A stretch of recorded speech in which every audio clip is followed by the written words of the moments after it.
listening to Society is Greater Than Tech.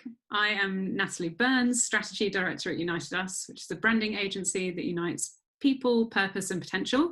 And I'm also founder and co-founder and non-exec of Century Funding, which is the UK's first litigation funding portal.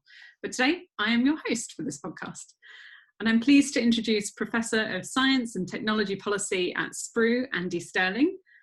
Alongside co-editor Ian Scoones, Andy has recently published a book entitled The Politics of Uncertainty, Challenges of Transformation, a collection of essays exploring how uncertainty underpins everything from finance and insurance to critical infrastructure and our approach to climate change. Hi, Andy. Hi there. Very nice to be here. Thanks, Natalie. This podcast is part of a project with WiredSussex and the University of Sussex, matching 3 digital entrepreneurs with 3 academics from the University of Sussex. Together, we'll be unpicking the perceptions around investment, adoption and innovation, and questioning the underlying assumptions that underpin our understanding of progress and its value to society. So I thought we'd start, as we mean to go on, with lots of big questions. Andy and I had a chat a couple of weeks ago now, and we poured into lots of things from purpose to climate change and sustainability and diversity and of course, politics.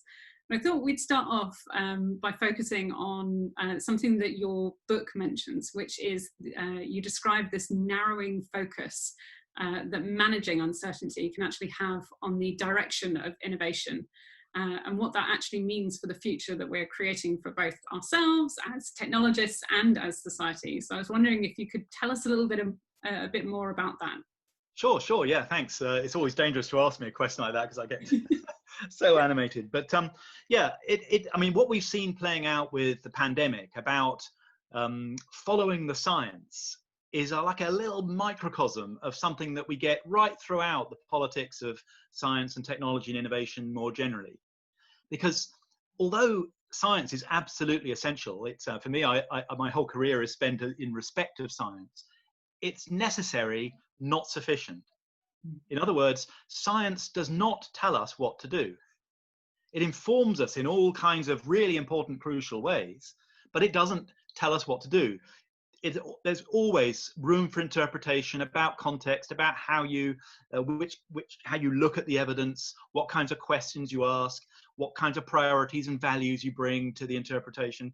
So basically, what that kind of language does of following the science, of science-based decisions, of evidence-based policy, which are everywhere, even before the pandemic, they absolutely close down room for discussion about how that evidence or science is interpreted. And we've seen it play out, for instance, in the role of modeling, in the justification for different measures in the pandemic. But this is the general problem, that we are much too narrow about how we see the role of science and technology in innovation generally.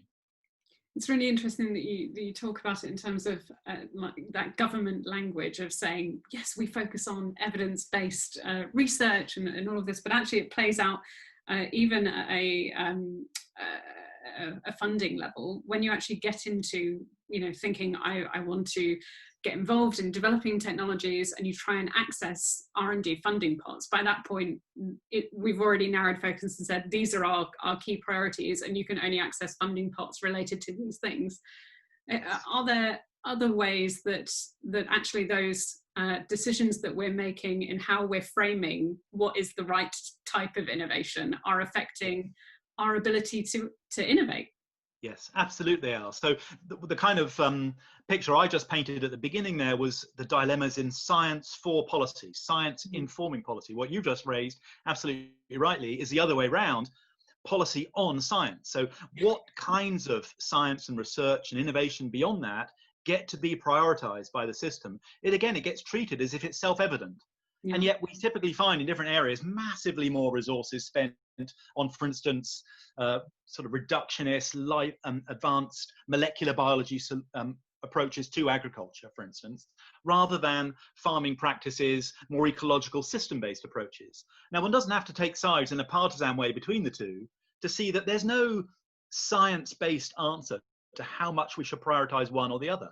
What we get, though, is because we have no discussion, because we treat it like it's just a given, this is a scientific matter, then those voices and interests that are most powerful inside science get to actually drive the whole thing. So the types of technologies we get are the technologies that maximize rent on intellectual property. So if your technology isn't going to give you rents on IP, already not quite clear what your business model is.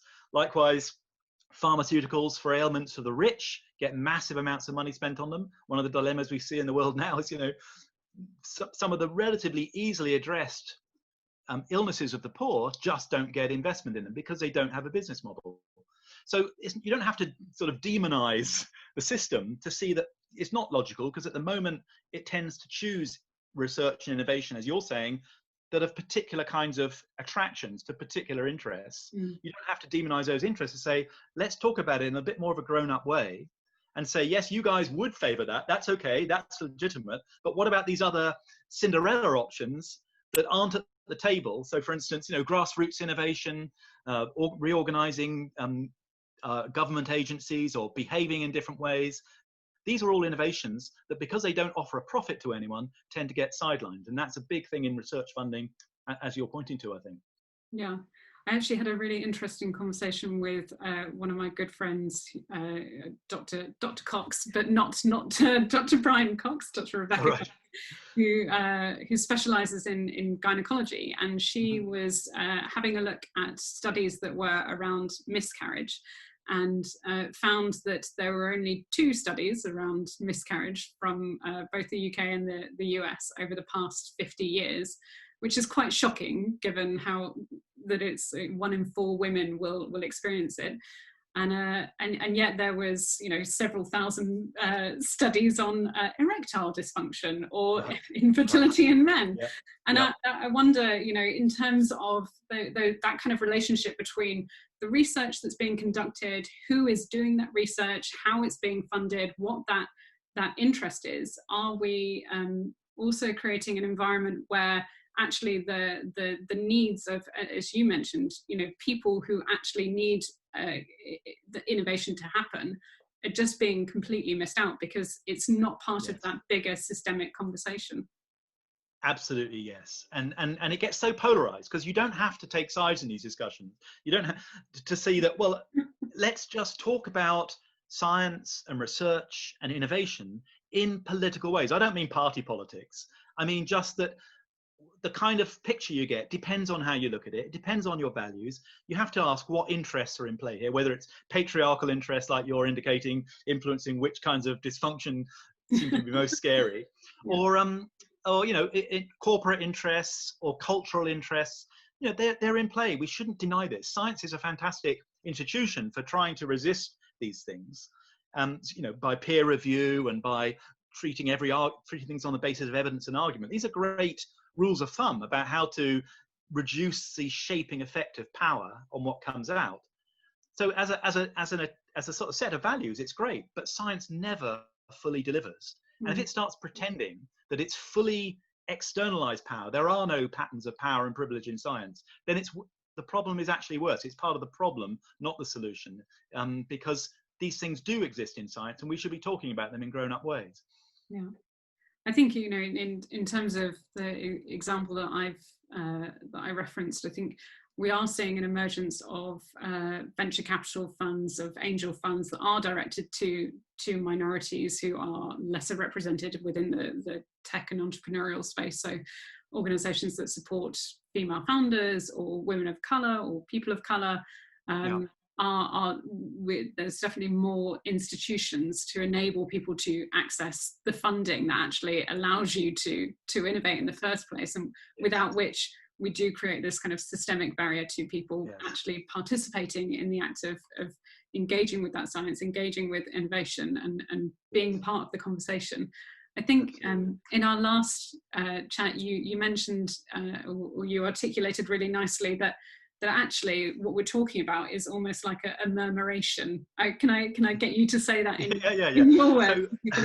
So I mean, basically, the reason we behave in the ways we do, in the way we talk about, risk, for instance, risk assessment as if it covers the whole field of uncertainty, which it doesn't. It just covers the things you can put numbers on, or regulation as somehow dictating which way things go, or planetary boundaries as ways of averting climate change, of the IPCC talking about aiming at a 1.5 degree limit to global mean temperature in 100 years' time, are very controlling.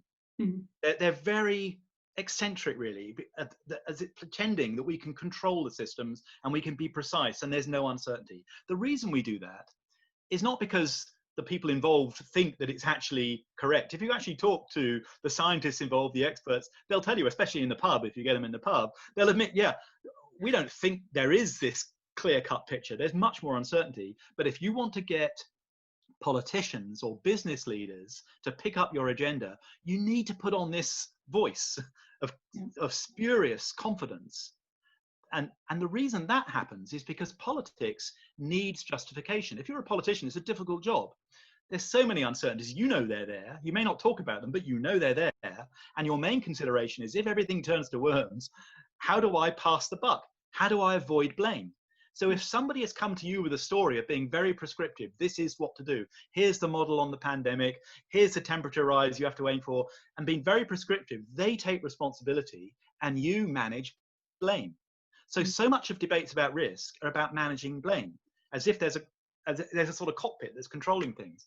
So the point about murmurations is simply that the way the world actually works is far more complex, far more unruly than these stories about controlling cockpits and policy makers. But we tell those stories to maintain the privileges. But the world isn't like that. The world is much more like, if you go down Brighton Pier and look at the starlings there, you know, on most evenings they're moving in this exquisitely choreographed way. So the way a murmuration works in birds or in fish is coordination horizontally between individuals in social ways, which can affect radical changes of direction at certain times. They're exquisitely choreographed, rather than hierarchical structures. So we tell these stories of hierarchical structures just to maintain privilege in place.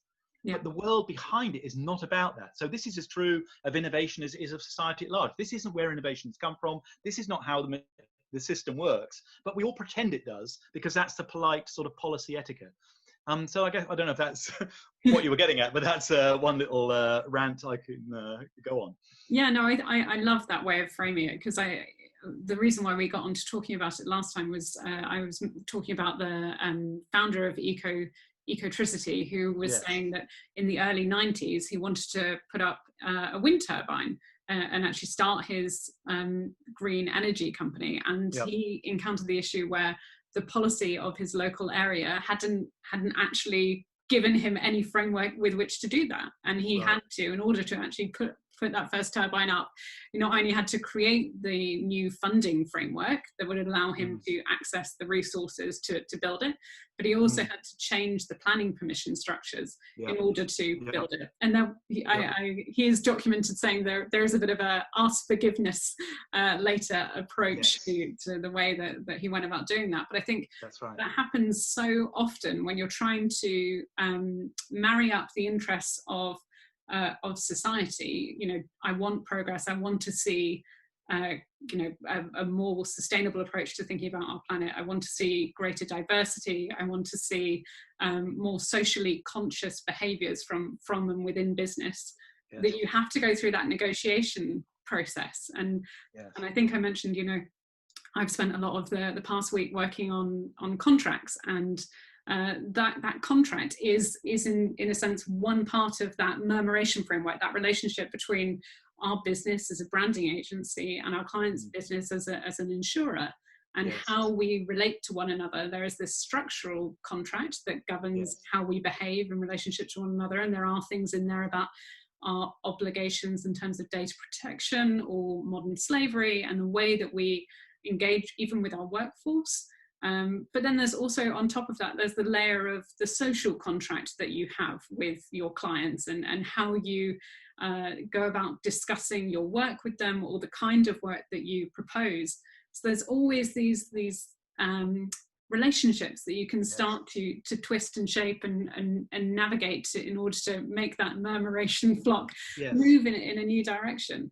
And I guess one of the things that, you know, to bring us back to the idea of innovation specifically that I'd like to focus on is, you know, that if we are talking about innovation in in a kind of a government context, there is, in your words, in the book, there's a very linear understanding as to what that innovation actually is, or where it should take us. Whereas what you're talking about in that murmuration is something a hell of a lot more flexible. There is a lot of different arms to it. Absolutely, absolutely, yeah. So, I mean, think about some of the innovations now. You mentioned Dale Vince was the name of the guy. I think I buy his electricity, and he's a a great character.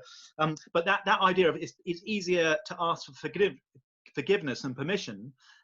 He's deploying that in relation to wind power, but it's also very features on all sides. Monsanto, when they deliberately, as is now clear, a few years ago, tried to make sure that global grain supplies and commodity supplies did have genetically modified products in them, so that it wouldn't be possible anymore to label out GM. They were also thinking it's better to ask for forgiveness than permission. Yeah. So, and one can sympathize. Whatever side of these debates one is on as an innovator, it's a difficult world, and you need all the strategy you can get. So I don't blame particular actors from trying to take those strategies. It's just when society as a whole talks about it, for some reason we don't talk about it as it really is. We're very romantic about what's going on. So the point about this more murmurating, messy process of innovation, I think is really, if we think about the technologies now, whether it be, for instance, wind power or ecological farming or more curative approaches in medicine, not just using, in healthcare, not just using pharmaceuticals, but using other sorts of practices. All these things are no matter what side of the debate you're on, it's pretty clear that many of the responses to sustainability, the kinds of innovations we look at, recycling, radical recycling, for instance, radical energy efficiency, back when I was young and coming to these sorts of debates, they were ridiculous. I mean, when I was in my 20s, it was ridiculous to say that renewable energy could be a serious provider of energy. Mm-hmm. Likewise, recycling will never work on this kind of scale. Likewise, organic farming is really eccentric. It's never going to actually get to be a serious player in food markets. Well, all those things have been comprehensively refuted. These are innovations that have been manifestly successful. Whatever view one takes of them, they were denied even as possibilities back in the 70s. And why were they successful? They were successful because they were backed by social movements, by collective action, and by civil society more than business, academia, or government, who were all on the wrong side of history in all those areas. I'm simplifying. So that's an example, a practical one, of how now, on all sides, we take for granted that these have big roles to play. We may argue about the detail, but it's clear in sustainability, these are sustainable technologies with key roles to play. But if we believe the rhetoric from just 30 years ago, they were non-starters. And that's what I mean about the importance of murmurating, the importance of culture, of political action to get innovations going, rather than just entrepreneurship or government backing. I think what's really, for me, kind of you've galvanized something is that idea of the romance around it, that romantic notion of yes. innovation. Yeah. And it's interesting that you talk about the kind of attitudes that society had towards sustainability or recycling or any of those things in the 70s, because at the same time, everyone was, or earlier, was thinking about going into space. And yet we, as a global society, we achieved that. We sent a man to the moon, and that's a huge step in terms of progress and innovation, both from science and business, and obviously today has led to this commercialization of space flight, which is quite mad to comprehend. And I wonder if part of the challenge is also space is so incomprehensible, and there are so many uncertainties that actually it's almost got that kind of frontier or discoverer, explorer notions all wrapped up in going to the moon or going to Mars. That it is such a vanguard frontier for humankind that we are all happy to go along and say, yes, of course we want to innovate in space, because that's incredible. That's so exciting. But I wonder if part of our challenge about getting people into a more sustainable murmuration pattern for other social issues, for things that are going to make a tangible difference to a lot of people's lives right now, is actually about the communication of it and getting them to think and feel that that really, getting to zero carbon, or having a more racially diverse society, and being embracing of that, whether it's just a communication challenge, whether we need to get people to realize that it's a good thing. Yes.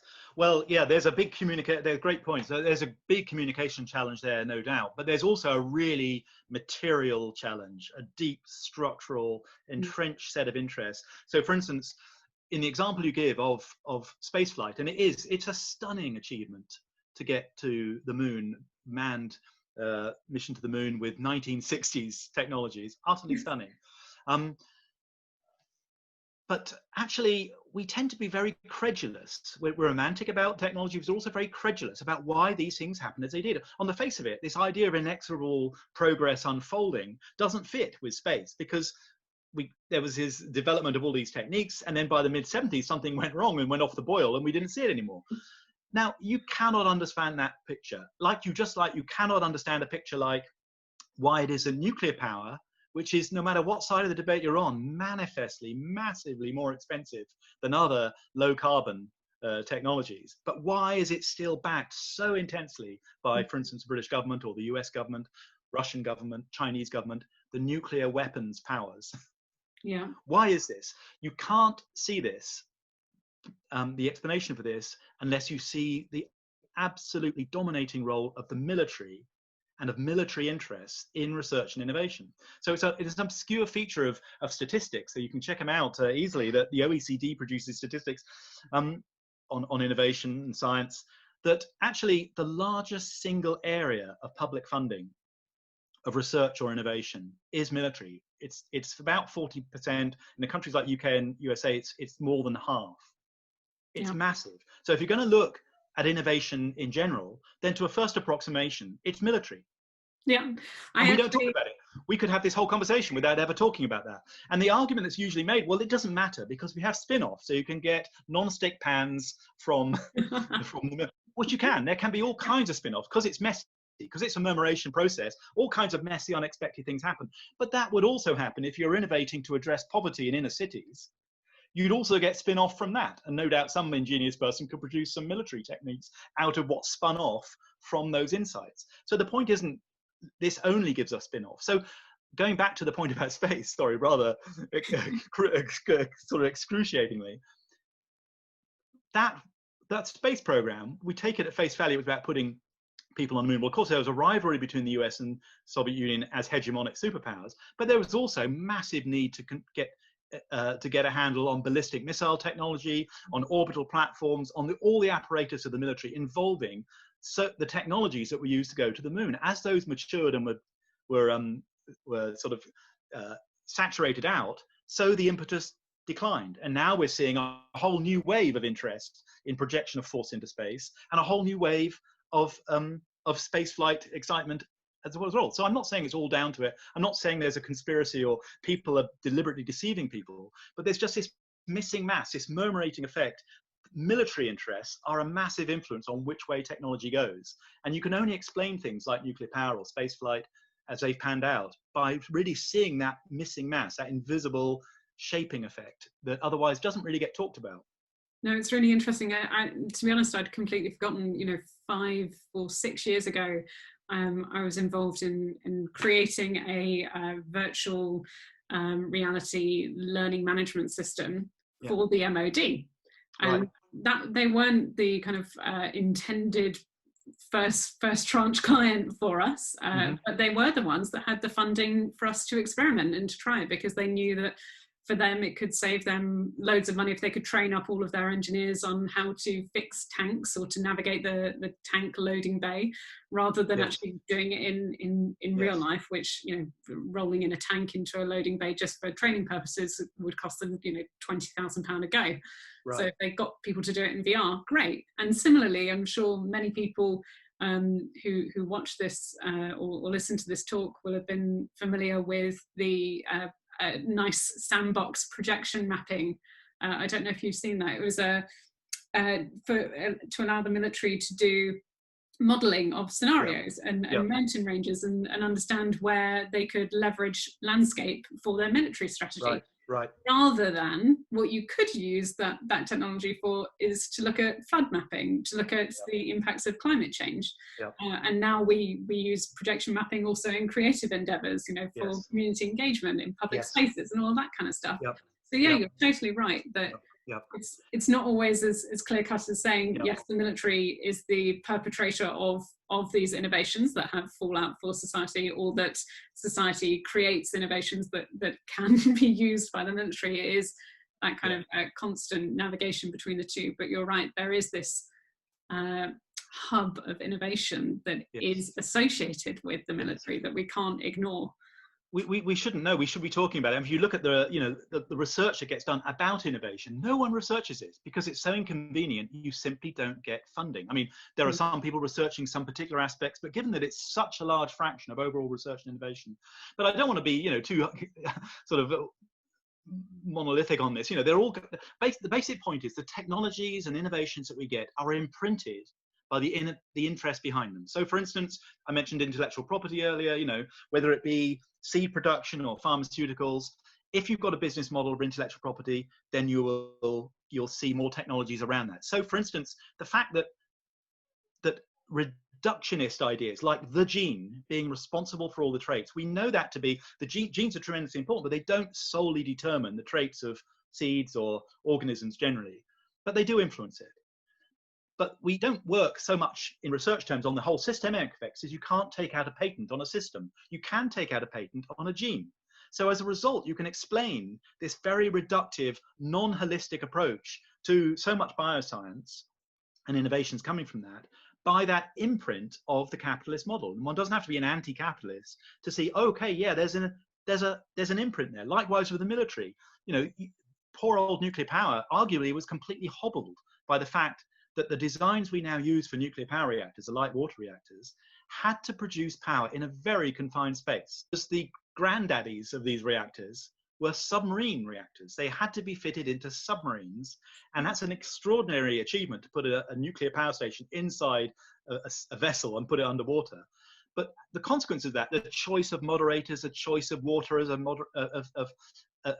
the types of metals and so forth, the whole design philosophy was made in order to have high power density for a submarine. And now in civilian nuclear power production, we're really in trouble because these reactors are much less forgiving than they should be because they have these high power densities. I think one of the things that really strikes me about all of the conversation that we're having is that coming together of the interests of society and actually the things that you do in order to innovate or to produce new technologies or new science, and understanding the potential of what you're creating. And I think a lot of the conversations that I've been involved in the tech community, kind of aside from this, the conversation about science and policy that we have, tends to be about thinking about the futures cone. What are the possible different scenarios that this thing could do or create?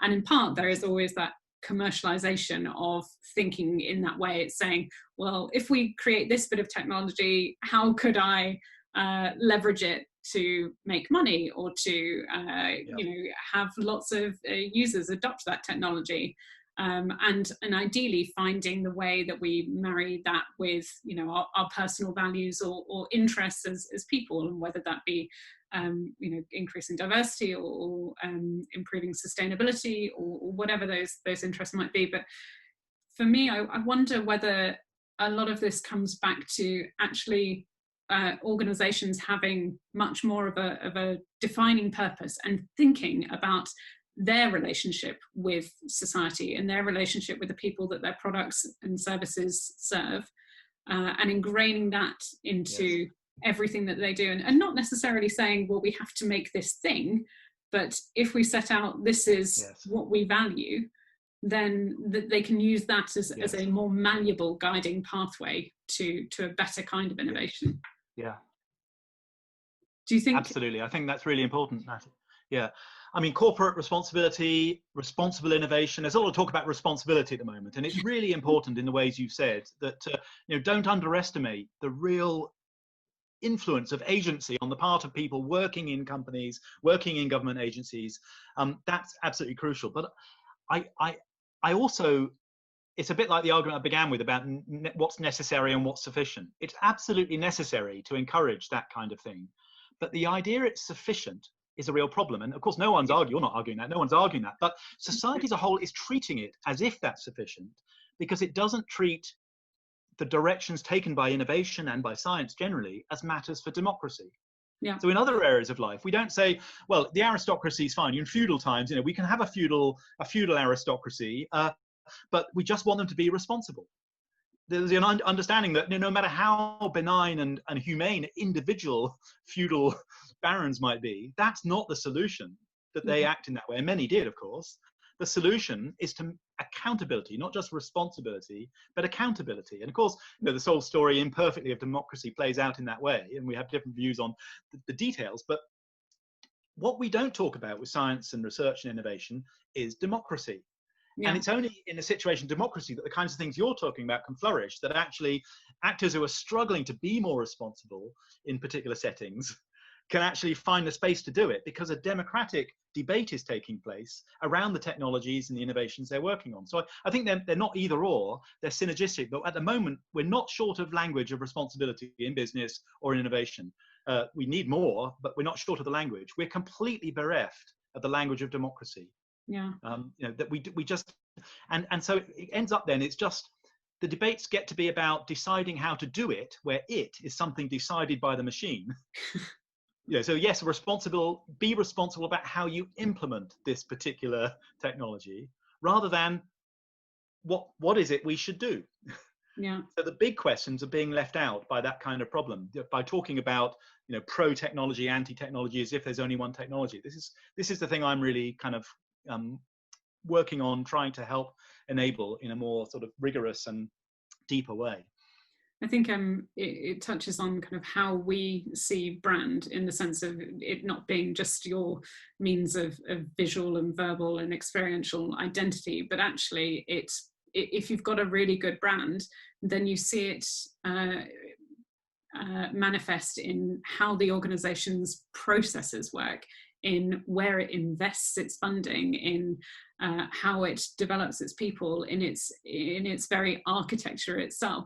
And if you were to create a brand that said, our business mantra is do good for the world, but actually you haven't considered things like even where your employee pension scheme sits, then are you actually doing that? Are you actually manifesting on your business goal? Are you actually making it real? I think that a lot of organizations, they kind of have these corporate social responsibility departments, and yet the very top leadership kind of see it as, oh, well, this is something that the policy is dictated that we have to have, but hasn't really connected it to the overall bigger picture of what they're doing and how they behave and how they manifest that.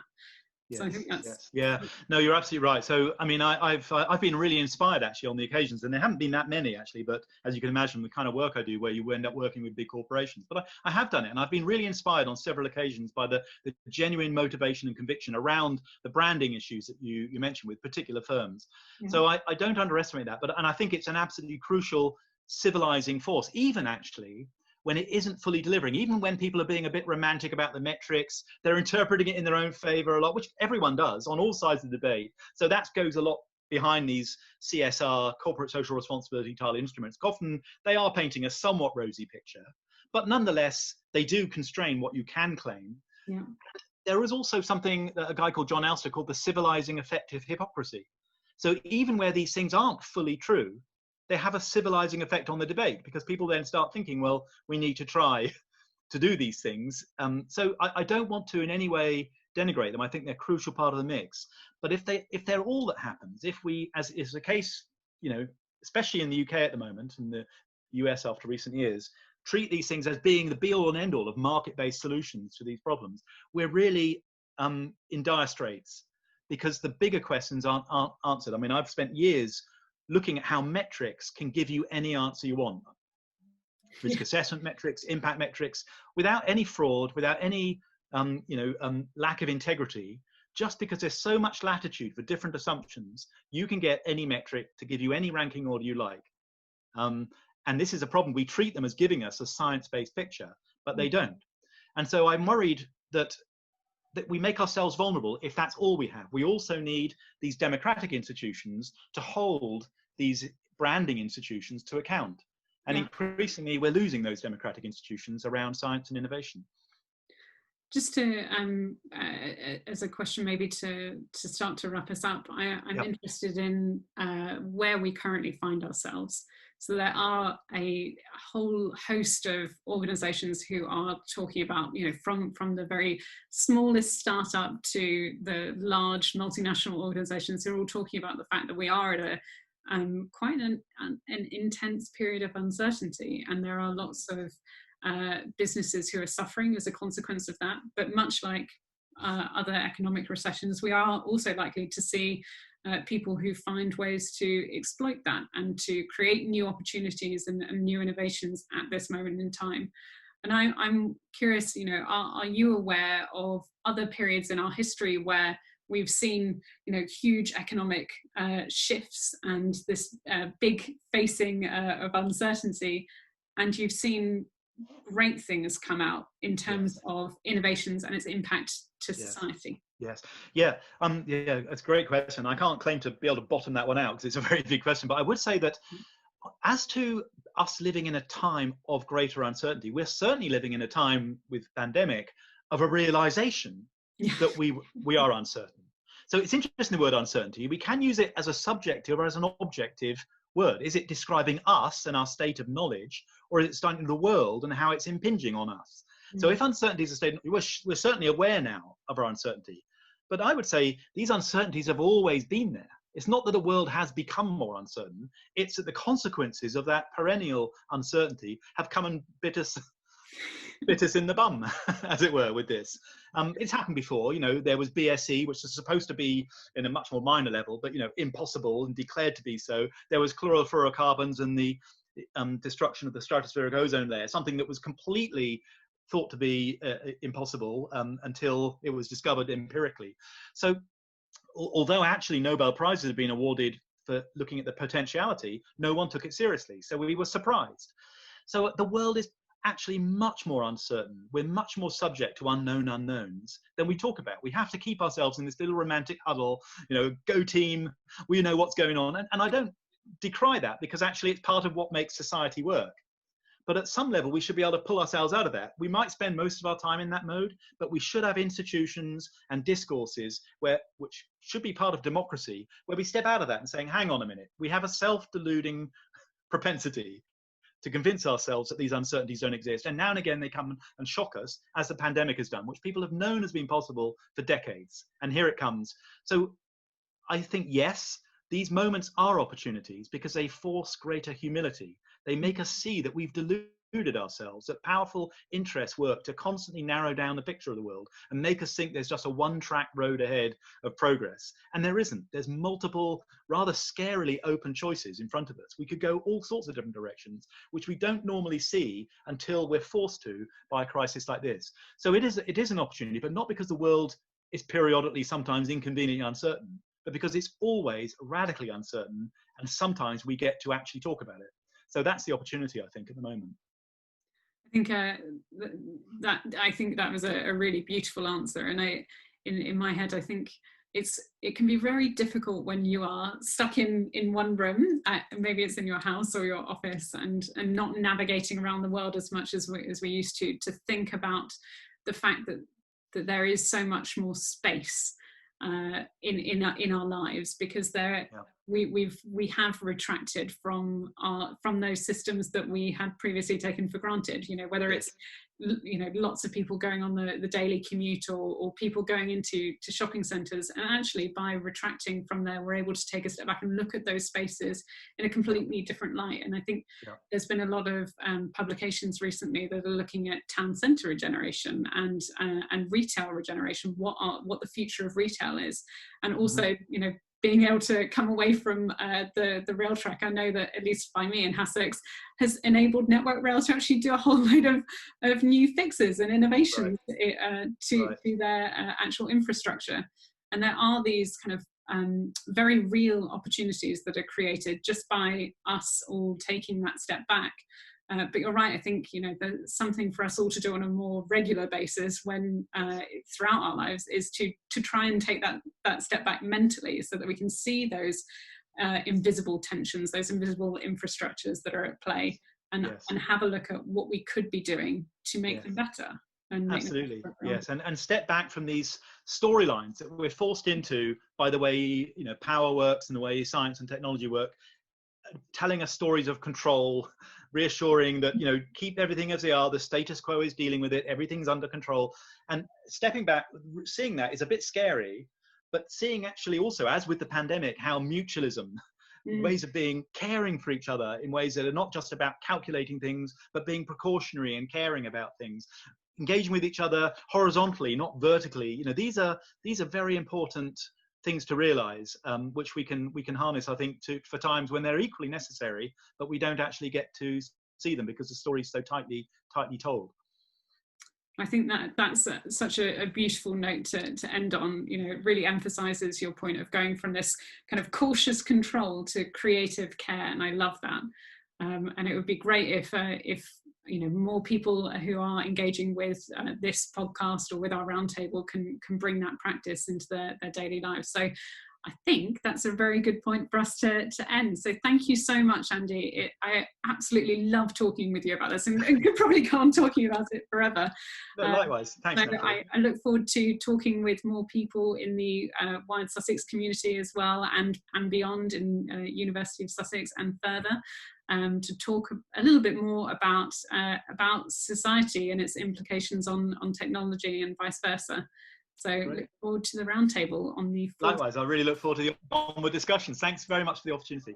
Thank you very much.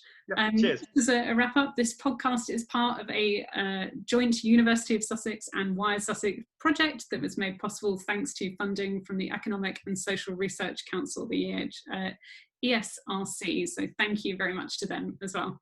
And thanks again, Andy, and I'll speak to you soon. Thank you.